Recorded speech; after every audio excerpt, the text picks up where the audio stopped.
course, Ernie Kovacs started as in a local station with this morning show. Then NBC bought them, and he had been at the Duma Network, which was Channel 5 in New York, and a fellow named Barry Shear was his cameraman. And Ernie and Barry used to play poker together. And when Kovacs came over to NBC, NBC said, well, we have this staff director to do the show. And Kovacs said, no, I have my own personal director, Barry Shear. And suddenly, from cameraman to director, there he was. And of course, the morning show was very successful on NBC as well.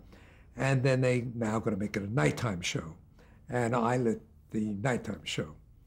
And it was really fun because I had done, as a video man, a lot of those variety shows and entertainment shows and knew what was expected. And besides, Ernie was just brilliant and great fun all the time. And of course, Edie was the most sexy woman I had ever seen in my life, and a musician to boot. So it was really, and Barry was absolutely certifiable and great fun to be on the show. And there was a great deal of looseness involved with those early shows. I mean, yeah, you were going on the air, but remember, you only going to Chicago, so what? Or you were not conscious of it. I tell a story one time when I was a maintenance man that we had been on the air for 2.5 minutes and nobody knew it.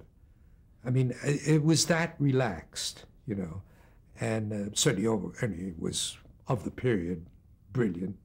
And all those situations that he built was really a further development, took it further than the shows did. It was interesting, it was different, it was, and funny. Did you find that with somebody as spontaneous as he was, that the show would change from the dress to the air show? Oh, no. He would just a better performance. No, the rehearsal thing never changed. He rehearsed, and rehearsed very diligently, and it was just the performance improved in front of the live audience, which is true of most actors and actresses who come up that way.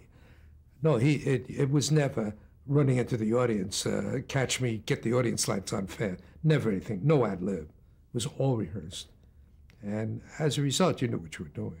Did he have... And remember, it was the days where you would have 1 or 2 run-throughs, plus a dress rehearsal, plus an air show.